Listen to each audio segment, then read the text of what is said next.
मैं 2100 दे दूंगा, मैं 1100 दे दूंगा। अरे क्या तुम्हारे बाप के पास से दे रहे हैं? जनता का पैसा है। मैं नौजवानों तुमसे कह रहा हूं, तुम 5 तारीख के दिन मुत्तहिद हो जाओ। जिन्होंने हमको रुलाया, इंशाअल्लाह ताला हम उनको रुलाएंगे और घर में बिठाएंगे इंशाअल्लाह ताला। अरे पूरे देश में जिम्मेदारी के हमने उठा के रखी है। क्या हम जमहूरियत के कूली हैं कि हमारे कंधों पर बिठाकर तुमको इख्तिदार के महलों में बिठाए? इस मुल्क की आजादी में हमारे बुजुर्गों ने अपना सब कुछ कुर्बान कर दिया। जौहर बरादरान से लेकर मौलाना महमूदुल हसन से लेकर अंसारी साहब से लेकर इन तमाम ने अपनी जानों को कुर्बान किया, तब जाकर आजादी मिली। याद रखिए, ये दिल्ली का चीफ मिनिस्टर जो साबिका चीफ मिनिस्टर केजरीवाल है और नरेंद्र मोदी है, ये हकीकी मानों में दो भाई हैं, इनमें कोई फर्क नहीं है। जिसकी बीवी आज अवाम के दरमियान में आकर, जिसकी बेटी आज अवाम के दरमियान में आकर आंख में आंसू लाकर अपने वालिद को और अपने शौहर के इंसाफ के लिए आपसे भीख मांग रही है। आज 5 साल से कोई पार्टी जो अपने आप को सेकुलर कहती है, ना वो ताहिर का नाम लेती है, ना वो शिफा का नाम लेती है, ना वो सैफी का नाम लेती है। जो बड़े बड़े इख्तिदार की कुर्सियों पर बैठकर ये समझ रहे हैं कि हमने ताहिर और शिफा को जेल में डाल दिया। अरे याद रखो, इख्तिदार किसी के पास नहीं रहता, वरना दिल्ली के वीरान महल पुकार पुकार कर कहेंगे कि हाँ, यहाँ पर भी बहुत बड़े बादशाह रहते थे, मगर आज उन वीरान मंजिलों में कोई नहीं जाता। आप डरेंगे तो नहीं ना? आप मोदी से तो नहीं डरते ना? आप केजरीवाल से तो नहीं डरते ना?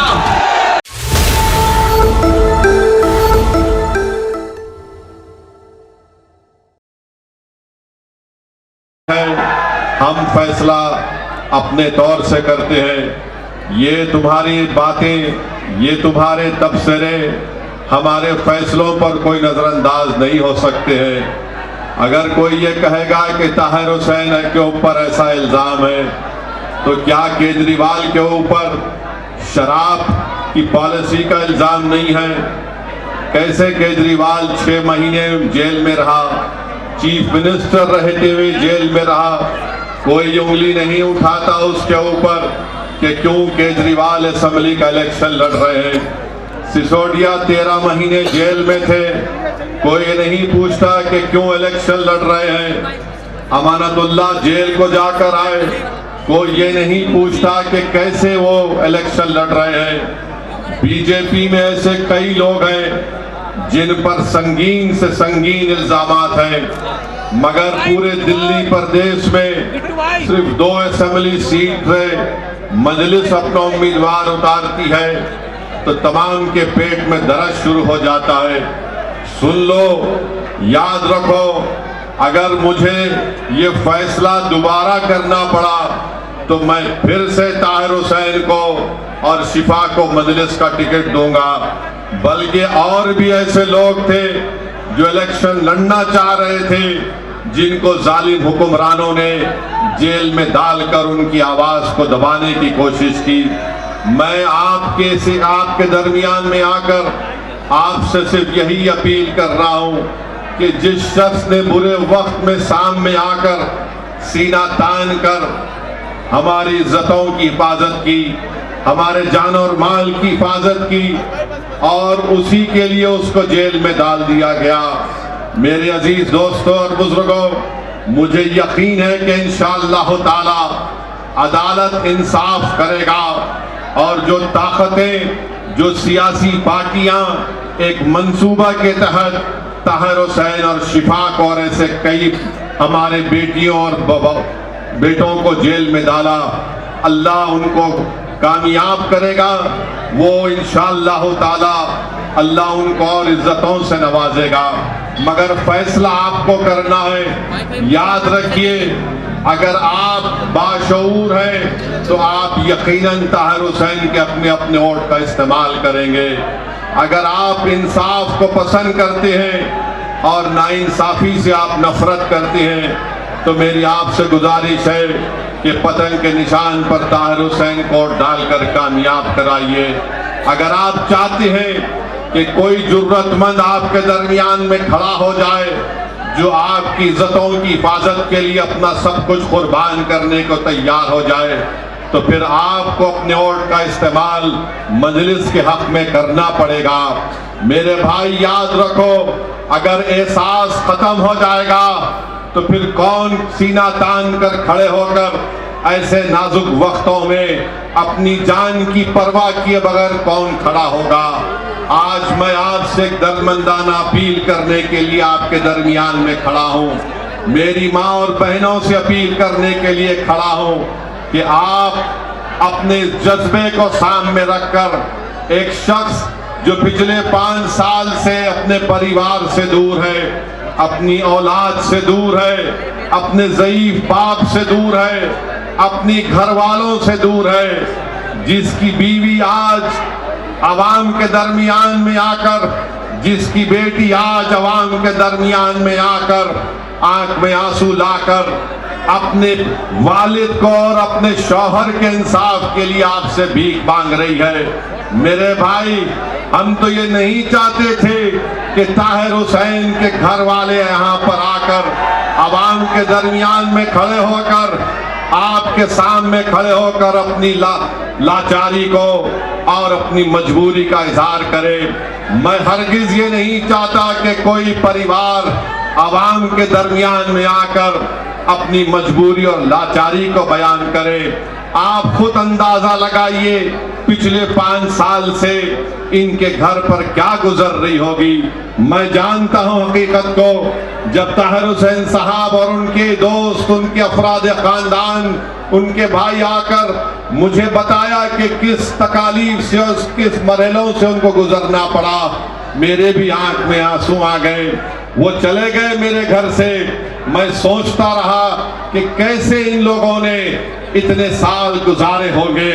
मेरे अजीज दोस्तों और बुजुर्गों, एक तरफ ताहिर हुसैन के 5 साल जेल के हैं और आपको 5 तारीख के दिन सिर्फ आधे घंटे के लिए अपने घर से निकलकर ताहिर हुसैन की आज़ादी के लिए, ताहिर हुसैन की इज्जत के लिए और एक मर्द मुजाहिद की ताईद को कामयाब करने के लिए मेरी आपसे दरमंदाना अपील है कि आप अपने के कोड का इस्तेमाल करिए। डरने और घबराने की जरूरत नहीं है। लोग इल्जाम लगाते हैं, किस पर इल्जाम लगाते हैं? जो जिससे डर होता है उन्हीं पर इल्जाम लगाया जाता है। आज 5 साल से कोई पार्टी जो अपने आप को सेकुलर कहती है, ना वो ताहिर का नाम लेती है, ना वो शिफा का नाम लेते हैं, ना वो सैफी का नाम लेते हैं। ऐसे कई लोग जो जेलों में आज तड़प रहे हैं, जो जेल की 4 दीवारी में बैठे हैं। आज ताहिर हुसैन को इस बात का एहसास मत होने दीजिए कि मैंने जो कुर्बानी दी थी, मेरे ही यहाँ की आवाम ने मुझे बुला दिया। अगर ताहिर को आप याद रखते हैं, अगर ताहिर की कमी को आप महसूस करते हैं, तो मैं आवाम से अपील कर रहा हूं कि 5 तारीख के दिन आप अपने वोट का इस्तेमाल पतंग के निशान पर बटन दबाकर करिए। और जो सियासी हुक्मरानों ने एक सियासी साजिश के तहत ताहिर और शिफा ऐसे कई लोगों को जेल में डालकर उनकी जिंदगी को परेशान कर दिया। किसी एक शायर ने बड़ा अच्छा लिखा था, उस नौजवान शायर का नाम आमिर अजीज था, जिसकी नज़म को आप और हमने सुना था। उसने शायद ताहिर और शिफा के लिए लिखा होगा कि आमिर अजीज ने लिखा कि तुम FIR लिखो, हम तैयार लिखेंगे। तुम हमें कत्ल कर दो, हम बन के भूत लिखेंगे। और तुम अदालतों से बैठकर चुटकुले लिखो, हम सड़कों और दीवारों पे इंसाफ लिखेंगे। बहरे भी सुन ले इतनी जोर से बोलेंगे, अंधे भी पढ़ ले इतना साफ लिखेंगे। तुम काला कमल लिखो, हम लाल गुलाब लिखेंगे। तुम जमीन पर जुल्म लिख दो, आसमान पे इनकलाब लिखा जाएगा। सब याद रखा जाएगा, सब कुछ याद रखा जाएगा। जो लोग मजलूमों पर जुल्म कर रहे हैं, याद रखो, दुनिया अगर तुम्हारे जुल्म को भूल जाएगी तो कोई बात नहीं, मगर अल्लाह उसकी मखलूक पर जुल्म करने वालों को अल्लाह नहीं भूलता। इंसाफ होगा और रब्बे करीम जब इंसाफ करेगा तो उसके इंसाफ में आवाज नहीं होगी। जो बड़े बड़े इख्तिदार की कुर्सियों पर बैठकर ये समझ रहे हैं कि हमने ताहिर और शिफा को जेल में डाल दिया, अरे याद रखो, इख्तिदार किसी के पास नहीं रहता, वरना दिल्ली के वीरान महल पुकार पुकार कर कहेंगे कि हाँ यहाँ पर भी बहुत बड़े बादशाह रहते थे, मगर आज उन वीरान मंजिलों में कोई नहीं जाता। जिन्होंने ताहिर व शिफा पर जुल्म किया, इंशाअल्लाह उनकी तमाम जगहें वीरान होंगी। आज इख्तिदार के नशे में चूर होकर तुम इनको जेल में डाले, इंशाअल्लाह ताला कल मुकद्दर और मुस्तकबिल तुमको ऐसी गुमनाम वादियों में डाल देगा। इंसाफ जरूर होगा। और जो लोग ताहिर हुसैन की हुब्बुल वतनी पर सवाल उठाते हैं, अरे जालिमों शर्म करो। जिसने बहैसियत कॉरपोरेटर ये नहीं देखा कि कौन मुसलमान है कौन गैर मुस्लिम है, ताहिर ने सबकी खिदमत की। किसी एक शायर ने चाय ताहिर के बारे में लिखा था कि दिल से निकलेगा न मरकर भी वतन की उल्फत, मेरी मिट्टी से भी खुशबुए वफा आएगी। मेरे अजीज दोस्तों और बुजुर्गों, अपने हिम्मत और हौसलों को बुलंद रखिए। आज आप इतनी बड़ी तादाद में इस इलेक्शन मीटिंग में आए हैं, याद रखिए ये दिल्ली का चीफ मिनिस्टर, जो साबिका चीफ मिनिस्टर केजरीवाल है और नरेंद्र मोदी है, ये हकीकी मानों में दो भाई हैं, इनमें कोई फर्क नहीं है। एक सिक्के के दो रुख हैं ये लोग। मैं बरसों से कह रहा हूं, एक सिक्के के दो रुख हैं। अगर कोई ये समझेगा कि नहीं केजरीवाल वो मफलर वो झाड़ू कोई फर्क नहीं है, कोई अगर आपसे आकर कहेगा कि नहीं भाई बीजेपी को हराना है, क्या बीजेपी को ताहिर नहीं हरा सकता? बोलो आप मुझे, क्या ताहिर बीजेपी को नहीं हरा सकता? क्या आप बीजेपी को नहीं हरा सकते?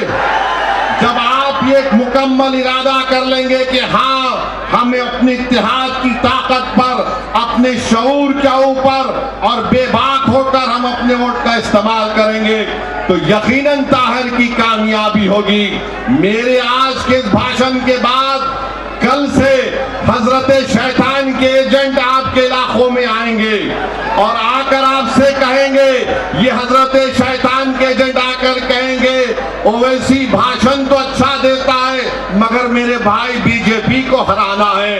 अरे कमबख्तो, बेशर्मो, चुल्लू भर पानी में डूब मरो। पार्लियामेंट का इलेक्शन तो मैं नहीं लड़ा था तो कैसे बीजेपी को तुमने जीतने दिया? क्या मैं किसी को जाकर बोला था कि बीजेपी का साथ दो? याद रखो, मेरी इस बात को मुस्तफाबाद की जनता याद रखे। याद रखो नौजवानों, मैं कब तक जिंदा रहूंगा, हम कब तक जिंदा रहेंगे वो अल्लाह जानता है, मगर जब तक आप अपनी एक सियासी आवाज को, अपनी सियासी क़यादत को नहीं बनाएंगे, आपके इससे इंसाफ नहीं होगा, आपको इज्जत और मान सम्मान नहीं मिलेगा। मेरे नौजवानों, मेरी आपसे गुजारिश है कि आप अपनी एक लीडरशिप को पैदा करिए। ना केजरीवाल पसंद करता है आपकी लीडरशिप को, ना मोदी पसंद करते हैं, ना कांग्रेस पार्टी पसंद करती है। कांग्रेस ने जिसको उम्मीदवार बनाया उसका मकसद जीतना नहीं है, वो सिर्फ चंद वोट लेकर बीजेपी को कामयाब कराना चाहता है। यहाँ ना इंशाअल्लाह ताला ताहिर कामयाब होगा। और 26 जनवरी के दिन हम यौम जमहूरिया मनाएंगे। मेरे भाई, मैं आपके जज्बे की कदर करता हूँ, थोड़ी देर के लिए आराम से आप हमारी बात को सुनिए, 4-5 मिनट बाकी हैं। मैं आपको बता रहा था कि 26 जनवरी के दिन यौम जमहूरिया, रिपब्लिक डे मनाया जाएगा। उस दिन हमने अपने आप को संविधान दिया, तो संविधान का जो प्रियम्बल है जिसमें जस्टिस, इक्वालिटी, लिबर्टी, फ्रेटर्निटी की बात होती है, इंसाफ की जब बात होती है तो सियासी इंसाफ भी होना चाहिए। और सियासी इंसाफ किससे होना चाहिए? जो सबसे कमजोर है, जिनकी कोई आवाज नहीं है। मेरे अजीज दोस्तों और बुजुर्गों, आपसे मैं अपील कर रहा हूं कि 26 जनवरी के दिन जब संविधान यौम जमहूरिया रिपब्लिक डे मनाया जाएगा, तो याद रखिए इस मुल्क की आजादी में हमारे बुजुर्गों ने अपना सब कुछ कुर्बान कर दिया। जौहर बरादरान से लेकर मौलाना महमूदुल हसन से लेकर अंसारी साहब से लेकर इन तमाम ने अपनी जानों को कुर्बान किया, तब जाकर आजादी मिली। याद रखो नौजवानों, याद रखो मेरी माँ और बहनों, अगर हम डर डर कर फैसले करेंगे तो डर नहीं जाएगा। आप एक बार बेबाकी से अपने वोट का इस्तेमाल मजलिस के हक में करिए। डर की बुनियाद पर क्यों करेंगे? मैं आपसे अपील करने आया हूं कि आप उम्मीद की बुनियाद पर 5 तारीख के दिन मजलिस इत्तेहादुल मुस्लिमीन को अपना वोट देकर कामयाब करिए। डर की बुनियाद पर आप 50 साल से वोट दे रहे। बताओ इस विधानसभा में क्या पीने के पानी का मसला कभी हल हुआ? आज भी आपको साफ पीने का पानी नहीं मिलता। मगर ये इब्लीस के एजेंट कल से शुरू हो जाएंगे, अरे नहीं नहीं फिक्र मत करो, पानी तो अच्छा आ जाएगा, मगर बीजेपी को कैसे रोकेंगे? अरे पूरे देश में जिम्मेदारी क्या हमने उठा के रखी है? क्या हम जमहूरियत के कूली हैं कि हमारे कंधों पर बिठाकर तुमको इख्तिदार के महलों में बिठाए? 10 साल से हम अपने कंधों पर केजरीवाल को मुख्यमंत्री बना रहे।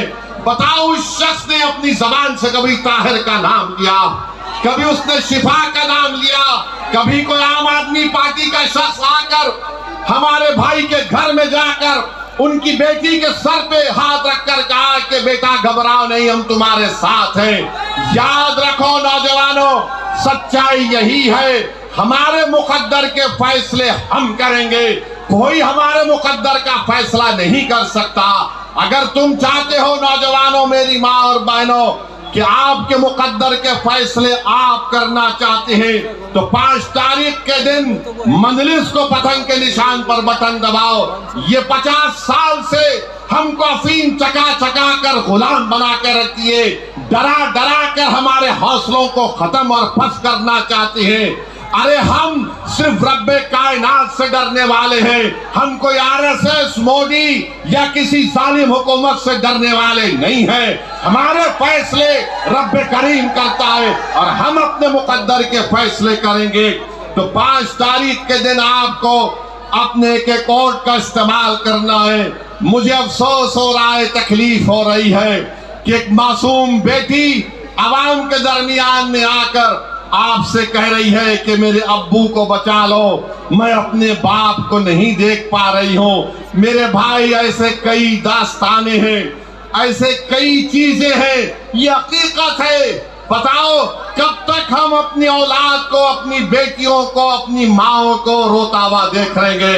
मैं नौजवानों तुमसे कह रहा हूँ, तुम 5 तारीख के दिन मुत्तहिद हो जाओ। जिन्होंने हमको रुलाया, इंशाअल्लाह ताला हम उनको रुलाएंगे और घर में बिठाएंगे इंशाअल्लाह ताला। हम कब तक हम कब तक आंसू बहाते रहेंगे? हम कब तक हाथ को मसलते रहेंगे कि कैसे होगा? अरे याद रखो, कोई आसमान से आने वाला नहीं है, कोई नीचे जमीन से निकल कर आने वाला नहीं है। आप जमीन पर हैं, सीना तान कर अपना फैसला करो और डर की बुनियाद पर मत करो। ताहिर हुसैन के अपना वोट का इस्तेमाल करिए। अगर आप मुत्तहिदा अपने वोट का इस्तेमाल करेंगे तो इंशाअल्लाह ताला ताहिर हुसैन यहाँ से अपना नया विधायक बनेगा, आपके दरमियान में आएगा, उसकी बेल भी होगी इंशाअल्लाह ताला। आज मेरे अजीज दोस्तों और बुजुर्गों, एक पैगाम दो 5 तारीख को कि जो हमारे लोग जेल में बैठे हैं, हमारे इत्तेहाद की खुशबू उनको जेल में उनको मालूम हो जाए, हमारी सदाएं उनको जेल में मालूम हो जाए, कहीं ताहिर और शिफा और सैफी ये ना समझे कि लोग जमाने ने हमको भुला दिया, मंजलिस ने टिकट इसलिए दिया कि हम इनको भुलाने नहीं देंगे, हम इनकी कुर्बानियों को रायगा डालने नहीं देंगे। दुनिया लाख मुझ पर इल्जाम लगा ले, मुझे कोई परवाह नहीं। कोई बड़ा बड़ा कांग्रेस का नेता या कोई ये छोटा रिचार्ज की पार्टी के लोग या आरएसएस बीजेपी के लोग कुछ भी कह दे, मुझे कोई परवाह नहीं है। मुझे अल्लाह को जवाब देना है, तुम जैसे जालिमों को मुझे जवाब देना नहीं है। मैं किसी जालिम से डरने वाला नहीं हूं। जब तक अल्लाह पाक हमको और आपको जिंदा रखेगा, हम इनकी आंखों में आंखें डालकर हक का मुतालबा करेंगे। भारत का संविधान नौजवानों तुमको पुकार पुकार कर कह रहा है। जिस संविधान को अंबेडकर ने बनाया, अंबेडकर ने कहा कि मैं तो संविधान बना चुका हूं, अब तुमको इक्वालिटी हासिल करना है, तुमको आजादी हासिल करना है, तुमको इंसाफ को हासिल करना है। तो नौजवानों 5 तारीख के दिन क्या आप मजलिस को वोट देंगे इंशाअल्लाह ताला? क्या आप ताहिर हुसैन के साथ हैं? क्या आप पतंग के निशान पर बटन दबाएंगे? आप डरेंगे तो नहीं ना? आप मोदी से तो नहीं डरते ना? आप केजरीवाल से तो नहीं डरते ना? केजरीवाल और मोदी ऐलान कर रहे मैं 2100 दे दूंगा, मैं 1100 दे दूंगा। अरे क्या तुम्हारे बाप के पास से दे रहे हैं? जनता का पैसा है और दोनों झूठ बोलने वाले हैं, दोनों झूठ बोलने वाले हैं। ना 15 लाख आए 11 साल से, ना ये फ्री में वो बोलता है, कुछ फ्री में नहीं आता। मैं आपको सिर्फ यही कह रहा हूं कि हमको अपनी पार्टी को मजबूत करना है, इत्तेहाद को मजबूत करना है, सियासी शऊर को मजबूत करना है। और जो शख्स हमारे दरमियान में हमारे मुसीबत के वक्त उस वक्त वो आज आपके दरमियान में खड़े होकर आपके और तमाम लोगों की हिफाजत का जिम्मा लिया था, उसी की सजा ताहिर हुसैन को दी जा रही है। बहरहाल मेरे अजीज दोस्तों और बुजुर्गों, 5 तारीख के दिन मजलिस के पतंग के निशान पर वोट डालकर आप अपने इत्तेहाद को कामयाब करिए। इंशाअल्लाह ताला कल शायद अगर परमिशन मिलेगा तो पदयात्रा आपके इलाके में होगी, मैं आऊंगा, आपसे फर्दन मुलाकात होगी। तो अस्सलाम वालेकुम व रहमतुल्लाहि व बरकातहू।